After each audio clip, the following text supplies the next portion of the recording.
Segundo livro das Crônicas, capítulo de número 33.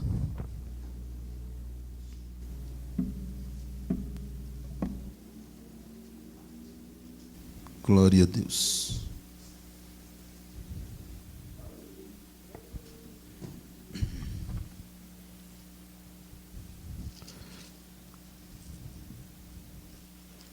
Nós vamos ler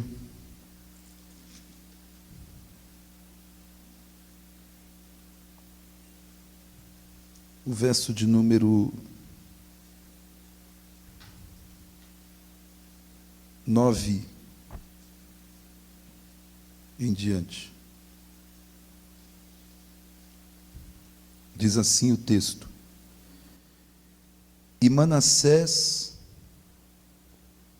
tanto fez errar a Judá e aos moradores de Jerusalém, que fizeram pior do que as nações que o Senhor tinha destruído de diante dos filhos de Israel. E falou o Senhor a Manassés e ao seu povo, porém não deram ouvidos. Assim o Senhor trouxe sobre eles os capitães do exército da Assíria, os quais prenderam a Manassés com ganchos e, armando-o com cadeias, o levaram para a Babilônia. E ele, angustiado, orou deveras ao Senhor seu Deus e humilhou-se muito perante o Deus de seus pais. E fez-lhe oração, e Deus se aplacou para com ele e ouviu a sua súplica e tornou a trazê-lo a Jerusalém ao seu reino. Então conheceu Manassés que o Senhor era Deus. Amém? Os irmãos podem se assentar.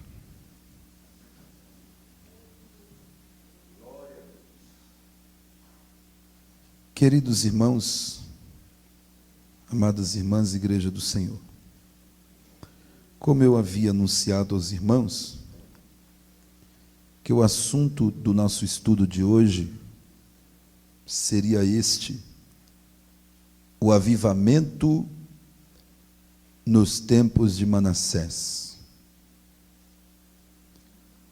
E quando nós falamos sobre avivamento,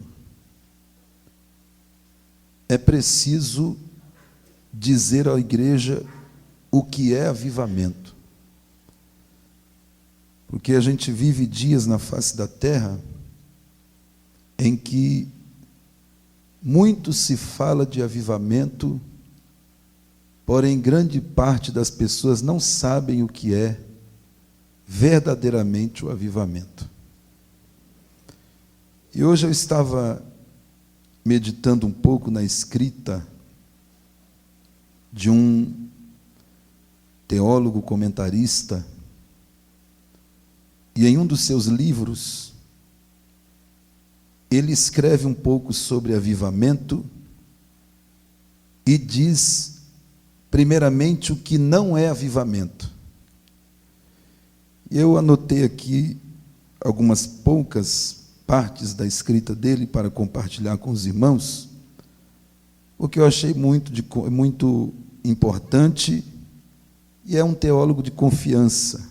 Nós estamos acostumados a ler os livros dele, que é o pastor Hernandes Dias Lopes.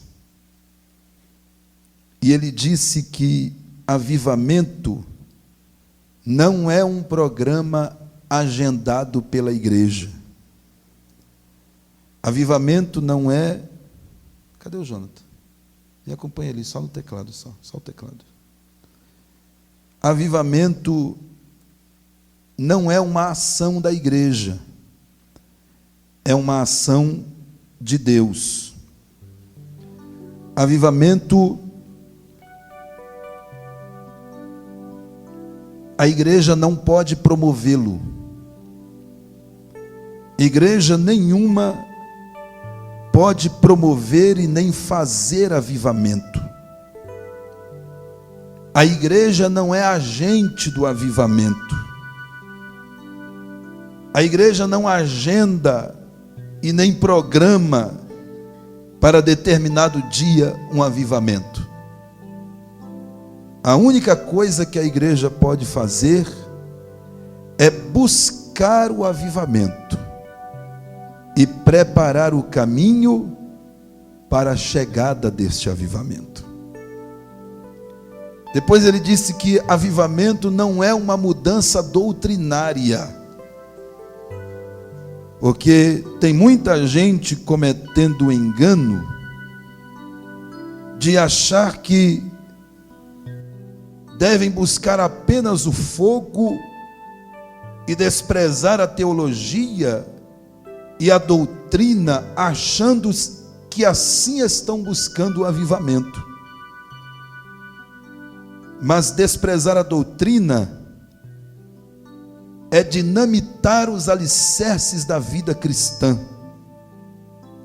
Desprezar a doutrina é querer levantar um edifício sem lançar fundamento. Desprezar a doutrina é querer colocar um corpo em pé, em movimento, sem estrutura óssea. Não há vida piedosa sem doutrina. A doutrina é a base da ética e a teologia é a mãe da ética. Vida sem doutrina gera misticismo, e é o que a gente tem visto em muitas igrejas. Esse misticismo que se espalha pelo Brasil afora, gerando nas pessoas a crença de que copo de água cura, gerando nas pessoas a crença de que sal vai tirar o mal de alguém, curar alguém, libertar alguém. Isso é misticismo. E esse misticismo é causado pelo desprezo que as pessoas dão à doutrina. A vida sem doutrina gera experiencialismo subjetivo. Hoje tem gente que tem lá sua experiência pessoal e a põe acima da Bíblia. Para alguns não importa o que a Bíblia diz, mais importante é a experiência pessoal que ele tem. Mas ninguém tem o direito de colocar a sua experiência pessoal acima da Bíblia, que é a inerrante palavra de Deus. Avivamento, segundo ele, também diz assim: não muda a liturgia dos nossos cultos. Avivamento, melhor, não é mudança litúrgica, não é mudança de liturgia de culto. Tem gente que pensa que culto mais animado é sinônimo de avivamento. Uma coreografia mais espantosa é sinônimo de avivamento. Mas não tem nada a ver uma coisa com outra. Porque tem muito louvor aí que não produz mudança, não produz quebrantamento, não produz obediência, apesar de ser bem acelerado. Mas não produz nada disso, não leva as pessoas a confiar em Deus. A gente nem pode chamar isso de louvor, é um barulho. Louvor, segundo o que está no Salmo 34, verso 1, louvor é a totalidade da vida. O salmista disse assim: bendirei ao Senhor em todo tempo, o seu louvor estará sempre nos meus lábios. Diga comigo: louvor é a totalidade da vida. Em toda a nossa forma de viver, nós devemos estar expressando o nosso louvor a Deus. Agora, avivamento não é mudança litúrgica, porém, em algumas ocasiões, o avivamento pode mexer com a liturgia de um culto, sim. Por exemplo, aquele culto ritualista, aquele culto que é apenas uma cerimônia formal. Vocês já viram? Aquele culto que é apenas uma cerimônia formal, aquela coisa rotineira, nada diferente acontece. Você sai de casa e já vai dizendo: já sei, hoje a irmã fulana vai cantar tal hino, o irmão fulano vai ler tal versículo e tal, aquele formalismo que nada muda. Aí sim, temos aqui ali o que? Uma liturgia morta, e que quando o avivamento vem, neste caso ele muda essa liturgia fria, morta, passa a dar lugar a uma liturgia viva, alegre, ungida, onde há liberdade para se adorar a Deus das mais diversas formas, sem abandonar a ordem e a decência. Aleluia. Agora, eu quero trazer aqui aos irmãos, foi até aqui o que eu li do livro dele, agora eu vou falar da palavra. Eu quero trazer aos irmãos o que é avivamento. Eu disse o que não é avivamento. Agora eu vou dizer o que é avivamento. Avivamento é retorno, é saída de alguém que está em um estado de apatia e de inércia espiritual para uma vida alegre e de comunhão com Deus. Isto é avivamento. Tem gente que pensa que avivamento é sapatear, é pular, é rodopiar. Não. Avivamento é aquilo que causa disposição de mudança, que faz alguém retornar, sair da direção errada, retornar, saindo de, como diz aqui, de um estado de apatia espiritual, de frieza espiritual, de mornidão espiritual, para uma vida de alegria e de comunhão com Deus. Foi exatamente isto que aconteceu com a vida de Manassés. Manassés, meus irmãos, era filho de Ezequias, um homem que Ezequias foi um homem que teve profundas experiências com Deus. E a Bíblia diz que Manassés começou a reinar bem cedo, ainda mancebo, com 12 anos de idade. E foi um dos reinados mais longos que houve em Jerusalém. Reinou 55 anos. Porém, foi um dos homens mais pecadores que já pisou a face dessa terra, se assim eu posso dizer. Porque para Deus não existe pecadinho e nem pecadão. Mas esse homem pecou tanto que alguns estudiosos dizem que foi o homem mais pecador que já pisou a face dessa terra.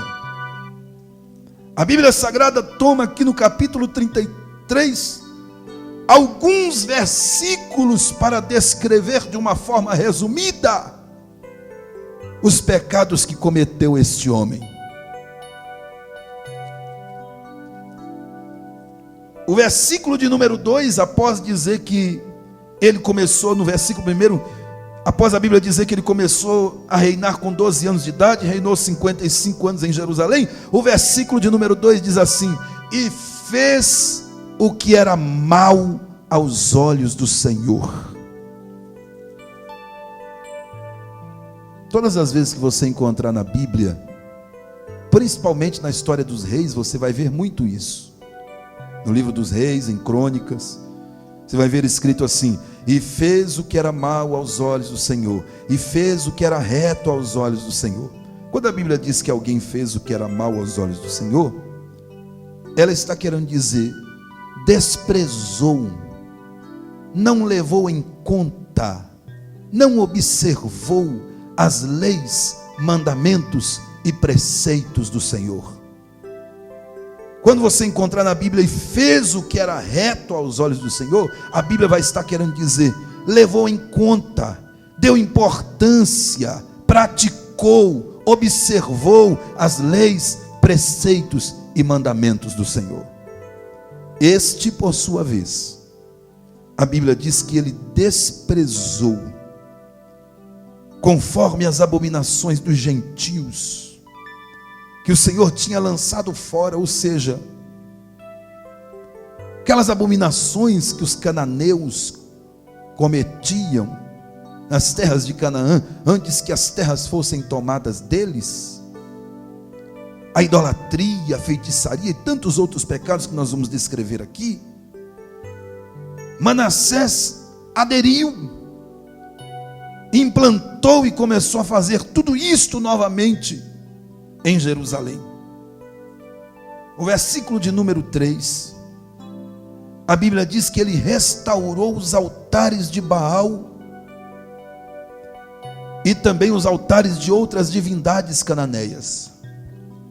O versículo de número 4, a Bíblia diz que ele trouxe para dentro do templo os deuses pagãos, trouxe para dentro do templo cultos a deuses pagãos, inclusive homossexualismo, prostituição, que faziam parte do ritual dos cultos dos deuses pagãos. Manassés trouxe isso para dentro do templo. Porque tem gente que acha pouco pecar lá fora e quer pecar dentro da casa de Deus. O versículo de número 5, a Bíblia diz assim: esculpiu imagens de escultura dentro do pátio da casa de Deus, nos átrios da casa do Senhor. Ele levantava agora imagens de escultura. Versículo de número 6, a Bíblia diz que ele queimou seus filhos em sacrifício. Este era o mais terrível de todos os ritualismos pagãos. Era um culto a Deus Moloque. Ele queimou e sacrificou seus filhos ao Deus Moloque, que era o Deus que os amonitas adoravam. Versículo de número 6, a Bíblia diz também que ele praticou a feitiçaria, artes mágicas, encantamentos. Aí se você for lá no segundo livro dos Reis, capítulo 21, versículo 16, a Bíblia vai dizer que Manassés derramou muitíssimo sangue inocente, porque ele mandava matar aqueles que não concordavam e que se opunham às suas práticas. Ele mandava matar. A tradição diz que foi ele que mandou matar o profeta Isaías, cerrando ele ao meio. A tradição diz isso. Inclusive Hebreus 11:37 pode estar fazendo uma referência a isto, quando diz que alguns dos profetas foram cerrados ao meio. E alguém pergunta: tem jeito para um homem desse, que viu tantas maravilhas nos dias de seu pai, e ainda desviou-se de tal maneira? Tem jeito para um homem desse?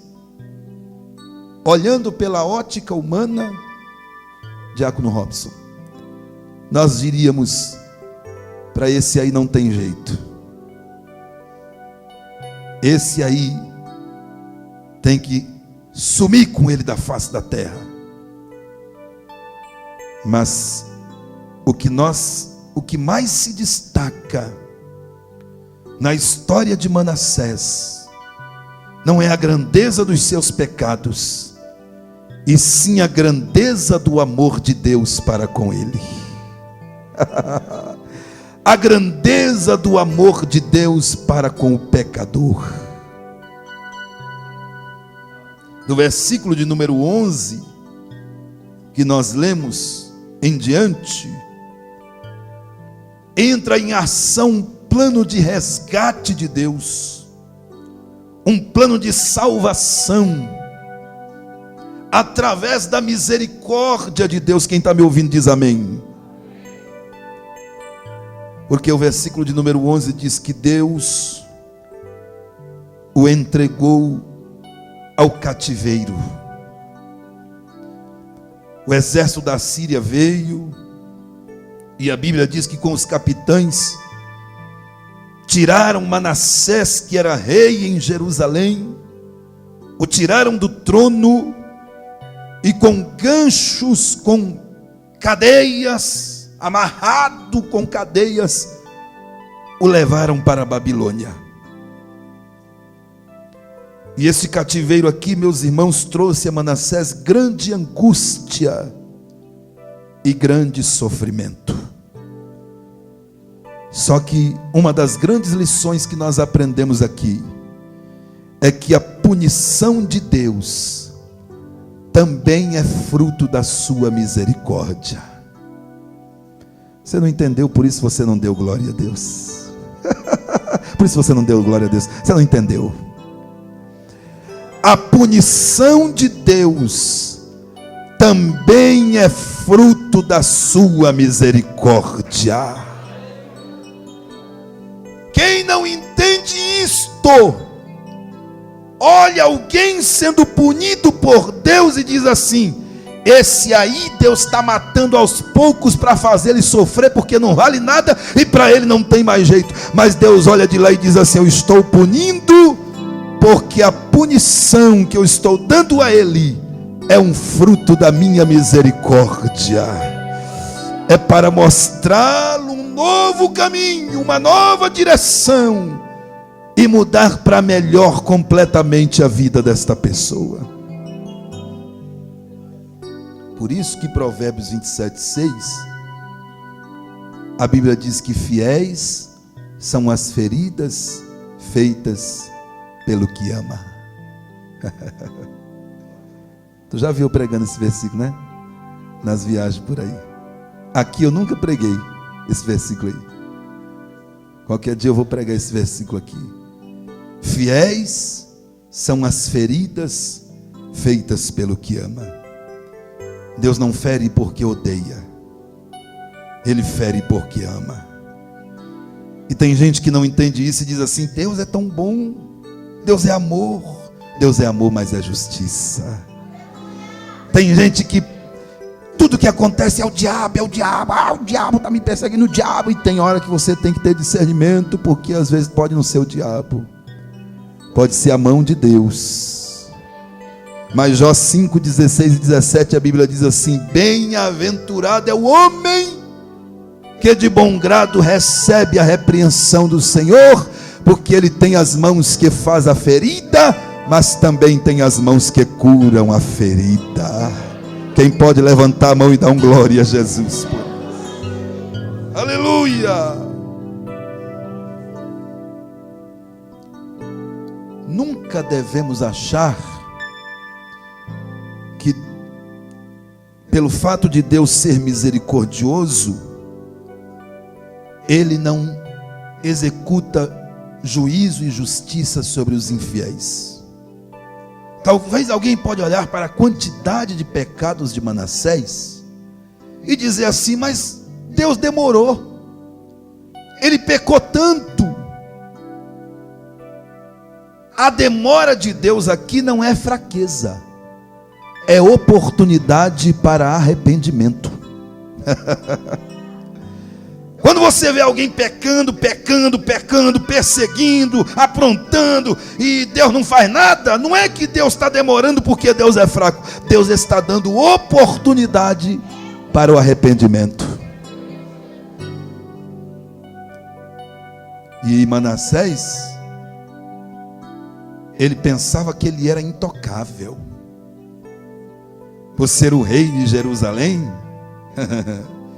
ele achava que era intocável. Não, eu estou no topo, eu faço o que eu quero, comigo ninguém mexe. Coitado daquele que pensa que está acima do Deus que fez os céus e a terra. O diabo só pensou em ir até a altura onde Deus estava e foi expulso de lá.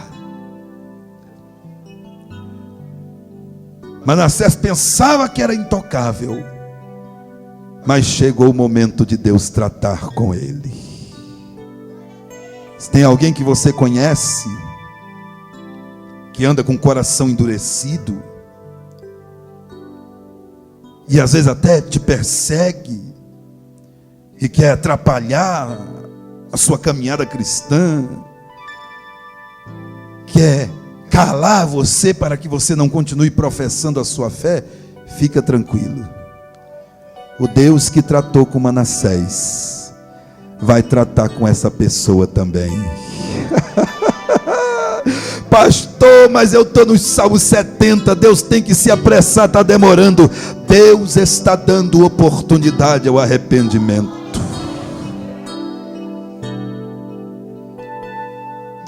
E olha que coisa linda. Olha que coisa linda. Manassés agora entrou na disciplina divina. Irmã Norma, toma posse aí, irmã Norma. Manassés agora entrou na disciplina divina, irmão.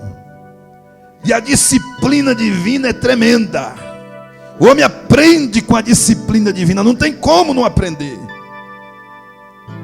Manassés aprendeu algumas lições. Houveram efeitos da disciplina divina na vida de Manassés.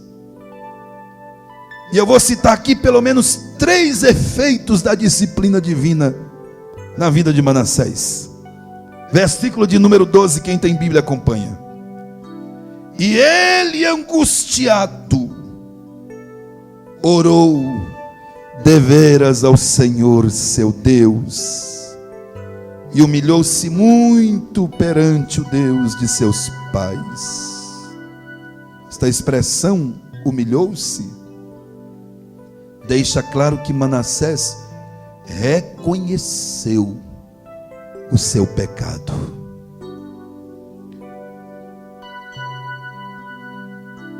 O principal efeito da disciplina divina na vida do homem é que ela leva o homem a reconhecer o seu pecado, a enxergar o homem miserável que ele é.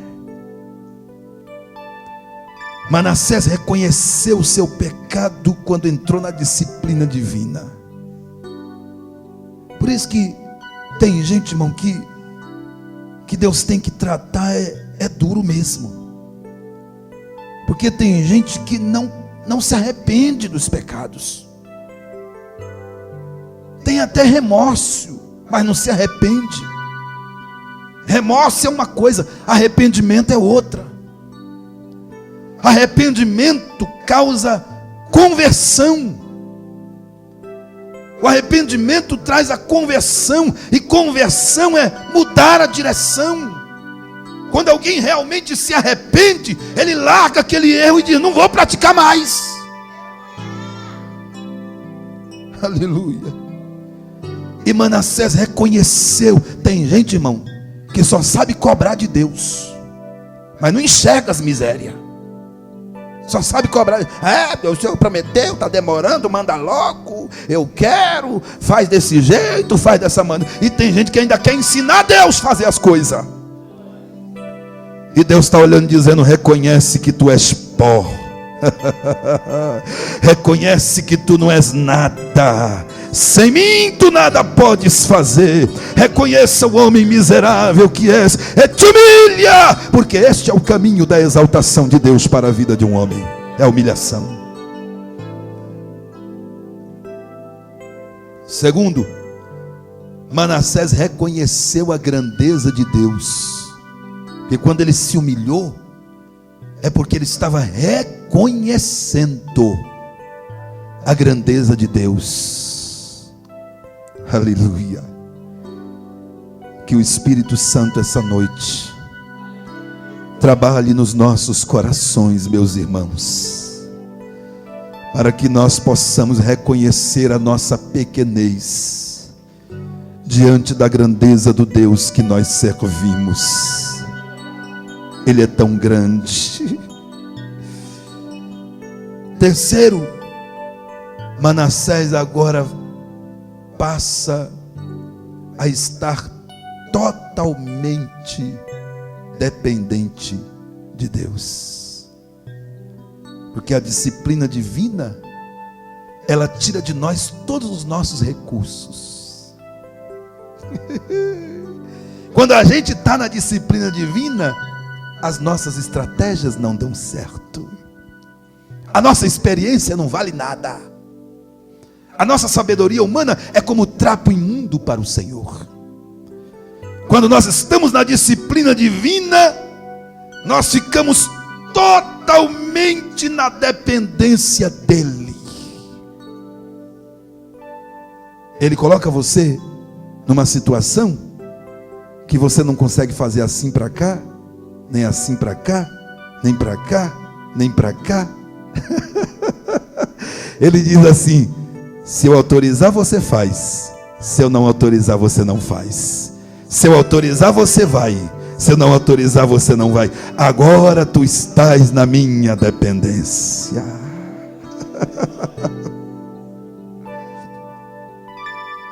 E o texto usa uma expressão no versículo de número 13. No final do versículo 13 tem uma expressão que diz assim: e conheceu Manassés que o Senhor era Deus. Aleluia. Sabe o que é isso, irmão? Escuta isso aqui. Sabe o que é isso? A Bíblia está dizendo, irmã Paula, que Manassés teve um encontro pessoal e íntimo com Deus.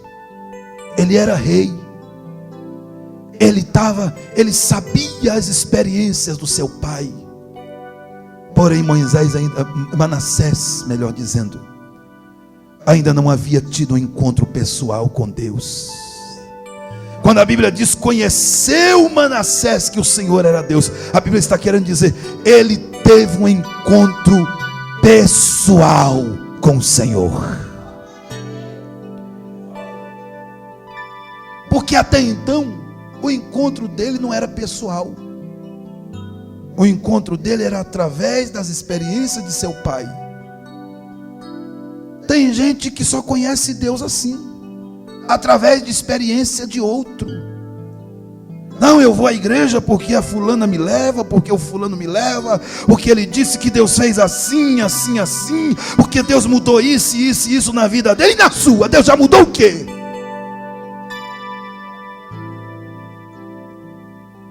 Quando é que você vai ter esse encontro com Deus que vai deixar Deus mudar a tua vida? Ah, pastor, estou esperando Deus fazer igual fez com Manassés. Então aguarde, porque o cativeiro te espera. Alamachanduremande candaramachandarabacaia.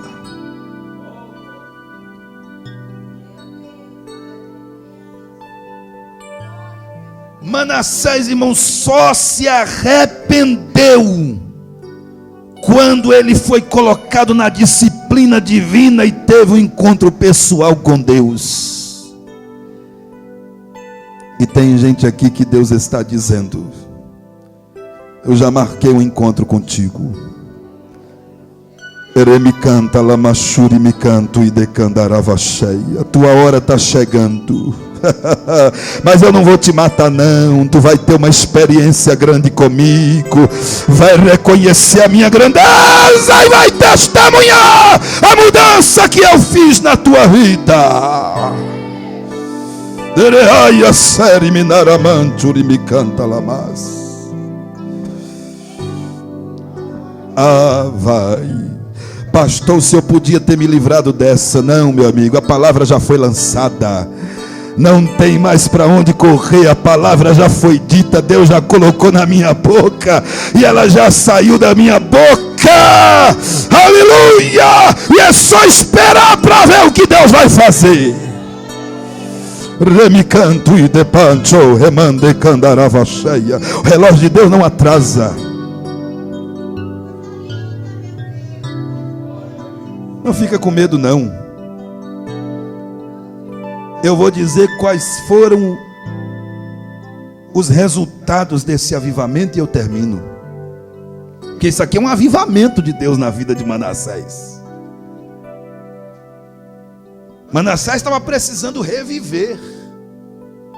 Porque enquanto ele estava ali do lado do pai, vendo Deus tratar com o pai vencer guerra, o pai ficar doente, Deus curar, prolongar a vida, ele estava vivendo ali ao lado do pai. E agora, depois que se tornou rei, espiritualmente falando, Manassés morreu, ele precisava reviver. Isso é avivamento. Pastor, eu pensava que avivamento era pular, era sapatear. Não, meu filho, avivamento é largar o pecado e viver vida de santidade. Isso é avivamento. O que foi que aconteceu? Quais os resultados deste avivamento? Primeiro, diga comigo assim: no avivamento, ou melhor, diga assim: quando o avivamento de Deus chegou, Manassés mudou. Mudou tanto que a Bíblia diz assim: orou ao Senhor. Será que antes Manassés orava? Não. Agora Manassés orou. Porque tem gente que você diz assim: meu filho, vai orar. Olha, chegar na igreja tu tem que orar. Olha, na tua casa tu tem que orar. Mas tem gente que não quer orar. Está esperando Deus apertar o parafuso para orar. Aí ele orou. E humilhou-se muito. Olha, o avivamento mudando a vida de Manassés. Porque até então ele achava que ele estava acima de tudo e de todos. Agora ele estava se humilhando. Está entendendo? Aí a Bíblia diz assim: e ele fez oração e Deus se aplacou para com ele e ouviu a sua súplica. Aí começa o agir de Deus agora para restaurar, porque avivamento traz restauração, avivamento traz restituição. O versículo de número 13, olha o que a Bíblia diz: o Senhor se aplacou para com ele, ouviu a sua súplica e tornou a trazê-lo a Jerusalém. Deus foi lá, tirou ele do cativeiro. A história diz que o rei que tinha prendido Manassés resolveu libertá-lo. Mas era Deus trabalhando no coração do rei. E Manassés agora volta para Jerusalém. E o texto diz assim: ao seu reino. Até o reinado Deus devolveu para ele. Está vendo? Deus trouxe do cativeiro e ainda devolveu o reinado para ele. Isso é um resultado de avivamento. Quando o avivamento vem, Deus devolve aquilo que você perdeu. Quando o avivamento vem, se o casamento estava destruído, Deus restaura. Se a união familiar estava destruída, Deus restaura. Quando o avivamento vem, quem estava triste fica alegre, quem estava caído fica de pé. Se a porta do emprego estava fechada, quando o avivamento vem, a porta abre. Está entendendo? Aleluia. Levante a sua mão, porque eu vou profetizar sobre a sua vida. Eu não sei qual foi a perca que você teve, mas Deus te trouxe aqui para te dizer: haverá restauração na tua vida, haverá restauração na tua casa, haverá restauração na tua família, haverá restauração na tua vida espiritual. Recebe, porque é a palavra de Deus para ti. Erando e a candore vai a série minaramanto me canta lá mais. Aleluia.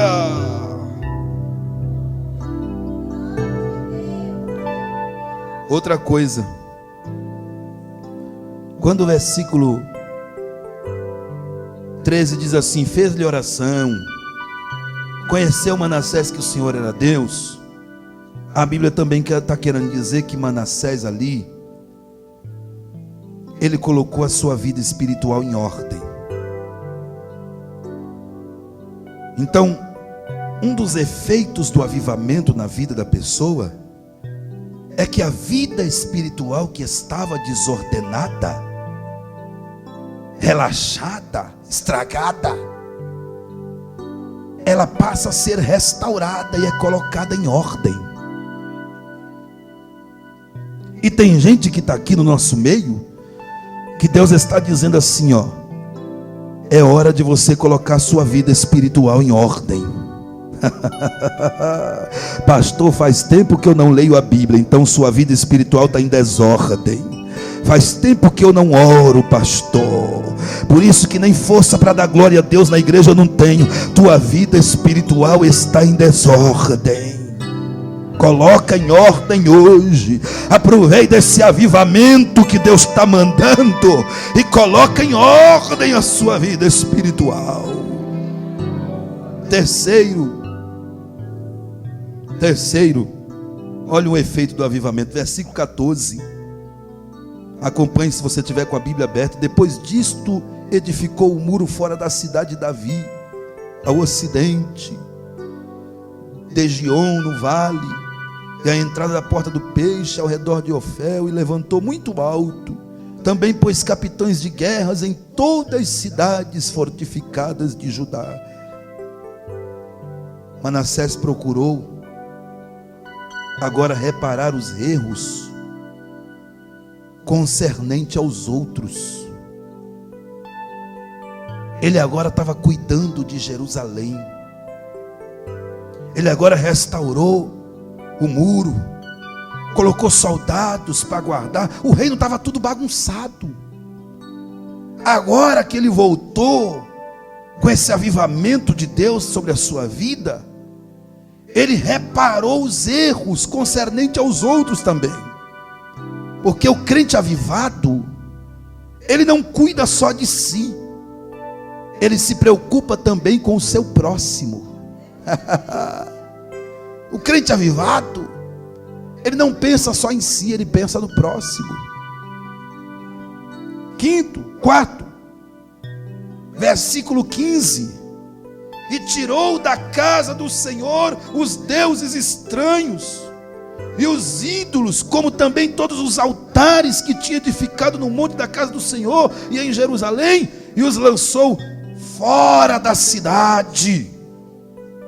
Manassés, agora avivado, ele passou a ter zelo pela casa de Deus. Que o crente avivado, ele não admite irreverência e desordem na casa de Deus. Quando você vê um crente muito irreverente na casa de Deus, quando você vê um jovem que fica conversando o culto todo, é porque a vida espiritual dele está em desordem. Quando você vê gente que fica brincando demais dentro da igreja, com irreverência, com desordem.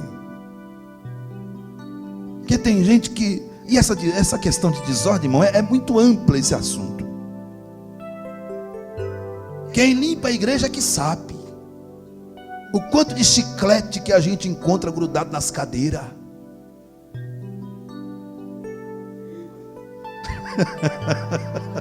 Queima.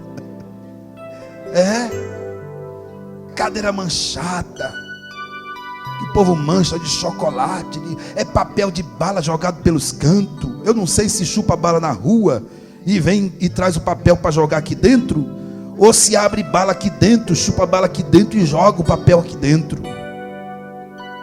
Infeliz, devia guardar pelo menos no bolso para jogar lá fora.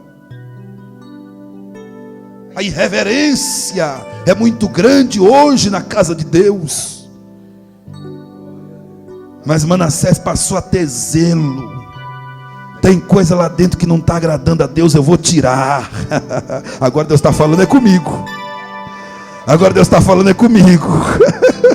Tem coisa que Deus não se agrada, irmão, e tem que tirar, não adianta. Porque tem gente que não quer Deus, não quer Jesus, não quer santidade, não quer nada, só quer fazer bagunça na igreja. Vai bagunçar no inferno.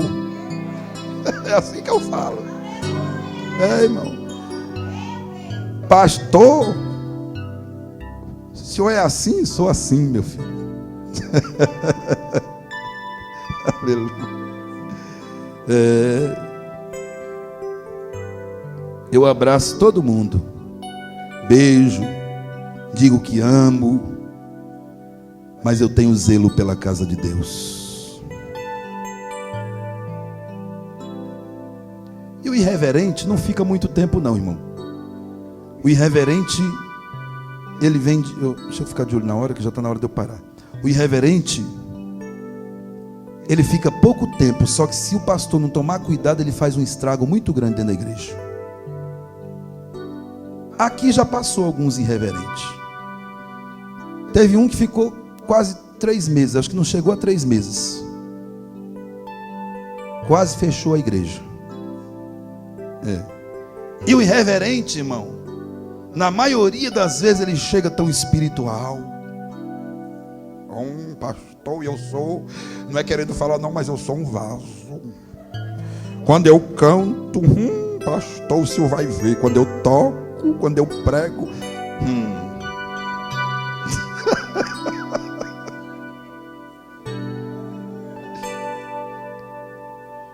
Teve um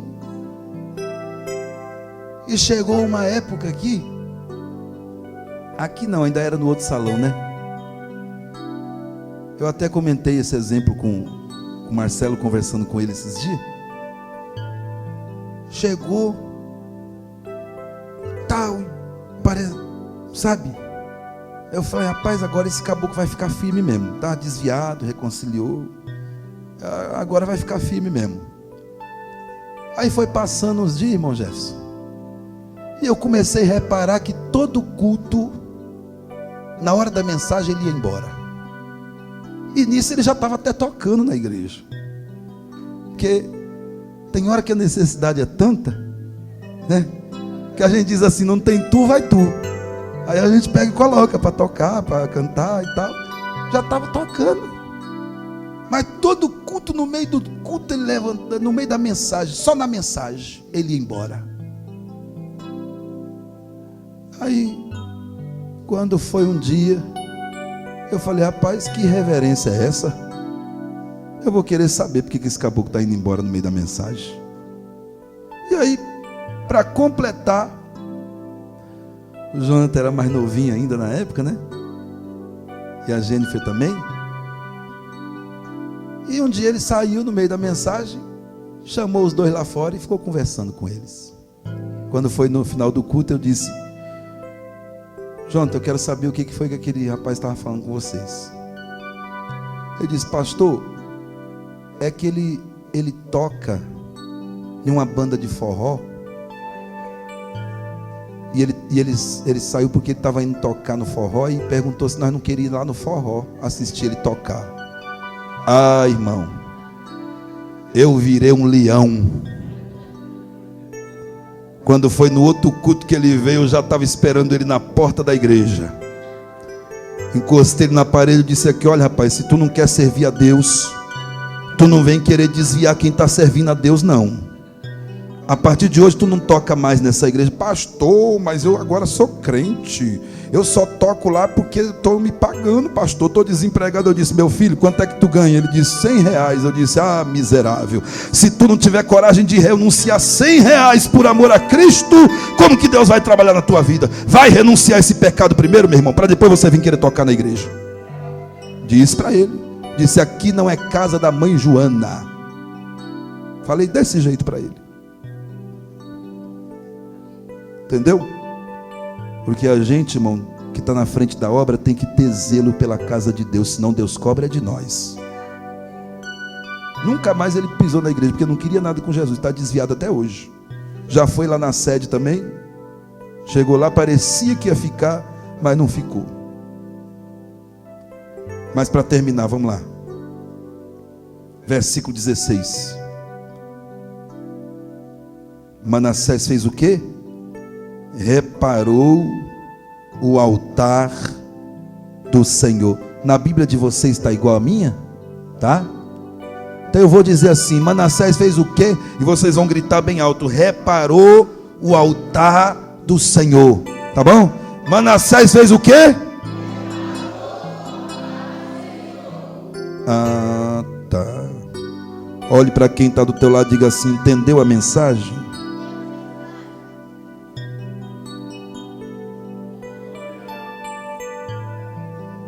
Aí depois, versículo 16, depois a Bíblia diz assim: e ofereceu sobre ele sacrifícios. Tem gente que quer oferecer sacrifício, mas não quer reparar o altar. Tem que reparar o altar, meu irmão, para oferecer sacrifício. Não adianta oferecer sacrifício em altar desordenado, impuro, sem fogo, que Deus não vai receber. Tem que ter o altar em ordem, o altar tem que ter fogo, para Deus receber. Tá bom? Aí, para terminar agora, final do versículo 16, depois do ponto e vírgula: e ordenou a Judá que servisse ao Senhor seu Deus.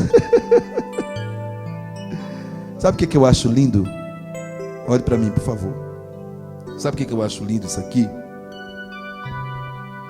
Porque no início da leitura que nós fizemos, o versículo 9 do capítulo 33 disse que ele pecou e fez pecar Jerusalém e o povo de Israel, tanto que fizeram pior do que os gentios.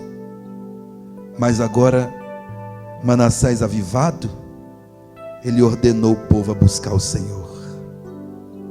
Sabe por quê? Porque o crente avivado, Deus usa ele para avivar outros. Talvez tenha alguém aqui que diz: pastor, eu ainda não avivei ninguém. É porque você só pode dar para alguém aquilo que você tem para você. Se sua vida estiver fria, você só vai poder esfriar a vida de alguém. Mas se você estiver avivado, você vai avivar a vida de alguém. Uma irmã do ciclo de oração avivada, ela aviva as outras que não estão avivadas. Um jovem avivado aviva outros que não estão avivados. Uma igreja avivada aviva as pessoas que vêm para dentro dela. Aleluia. Glória a Deus.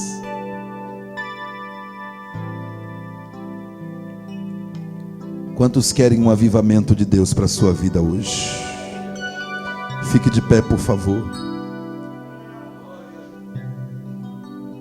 Eu quero fazer uma oração por avivamento. Um avivamento que cause disposição de mudança. Você não pode ouvir uma palavra como essa e sair daqui um crente pior do que quando você entrou. Você vai sair daqui um crente melhor do que quando você entrou. Aleluia. Não é porque o pastor Alexandre está pregando, não, é porque a palavra de Deus falou conosco essa noite. Quantos querem sair daqui melhor do que quando você entrou? Então sai do teu lugar e venha ter aqui na frente orar comigo. Nós vamos orar agora. Eremachuri me canta lamaste manaramanchu e decandaravachei. Aleluia. O Senhor está presente aqui. Aleluia. Nós louvamos um hino que diz: você é o espelho que reflete o quê? A imagem do Senhor. Um crente avivado, irmão, ele reflete a imagem de Deus por onde ele passa. Enquanto Manassés estava com a vida morta espiritualmente, ele só sabia causar escândalo e fazer as pessoas pecarem e pecar contra Deus. Mas avivado, ele tornou-se um espelho que reflete a imagem do Senhor. Olhe para mim.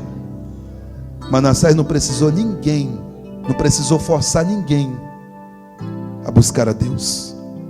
Quando a Bíblia diz assim: ordenou a que todo Judá buscasse ao Senhor. Ele ordenou porque era rei, ele tinha que dar diretriz. Mas ele não precisou ameaçar ninguém de morte. Ele não precisou, não. O que Deus fez na vida dele já era um testemunho para todos que estavam à sua volta. Você nunca vai ver esse pastor que está aqui te forçar a orar, te forçar a ler a Bíblia. Você vai ver eu dizer: você precisa orar, você precisa ler a Bíblia.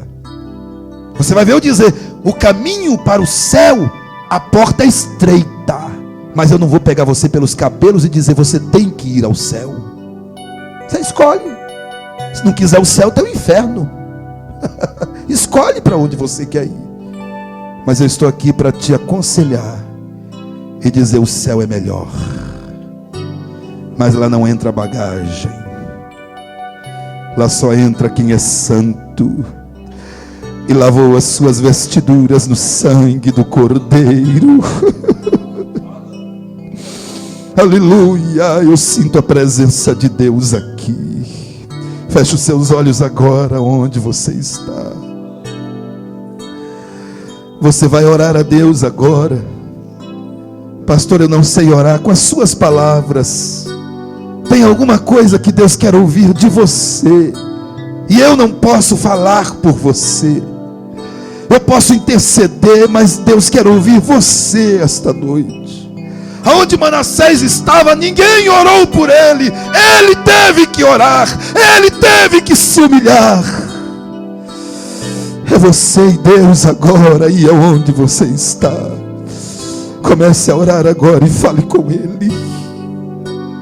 Aleluia. Fale com ele agora. Ore a Deus agora. Ore a Deus agora. Meu Deus, olha nós aqui, Senhor.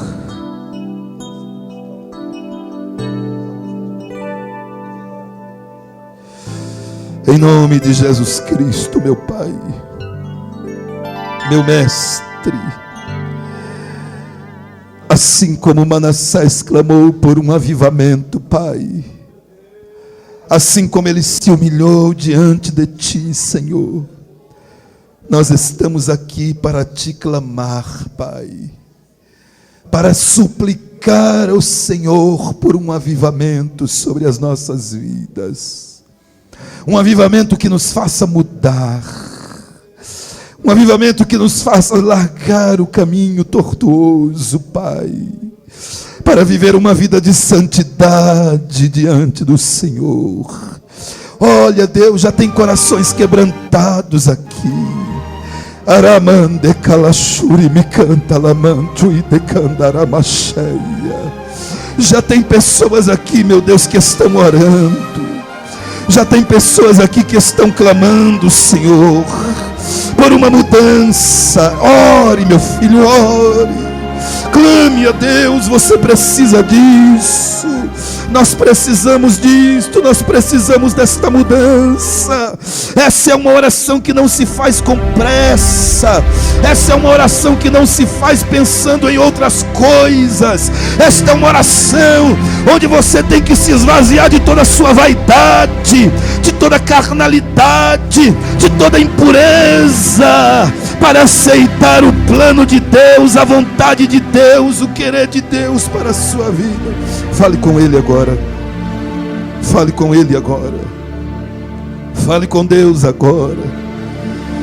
Oh Senhor, já tem gente chorando, Pai. Já tem gente sendo tocado pelo Espírito nesta noite.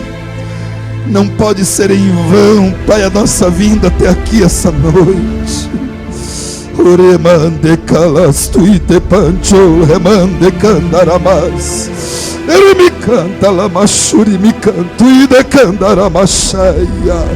Remande candaraçu e de raia, canto e de vácia. Levante a tua mão direita para o alto agora. Orando, não pare de orar. Levanta a tua mão direita para o alto agora. Recebe um avivamento de Deus na sua vida agora. Recebe agora uma mudança de Deus radical na sua vida.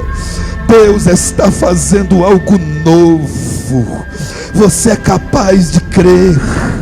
Você é capaz de crer. Deus está fazendo algo novo na tua história. Deus está mudando a tua vida espiritual. Deus está te restaurando. Deus está te levantando. Ergue o volume da tua voz agora e comece a glorificar a Deus. Comece a glorificar a Deus, porque Ele está te restaurando. Ele está te levantando. A glória desta última casa será maior do que a da primeira. Remande candaramachandaraia. Recebe a graça de Deus na tua vida. Recebe um renovo de Deus na tua vida. Recebe o poder do Espírito Santo na tua vida. Frieza nunca mais. Sai frieza em nome de Jesus Cristo. Recebe fogo de Deus. Recebe fogo de Deus na tua vida. Dá glória a Deus e recebe fogo. Dá glória a Deus e recebe fogo. Dá glória a Deus e recebe fogo. Dá glória a Deus e recebe fogo. Oh glória!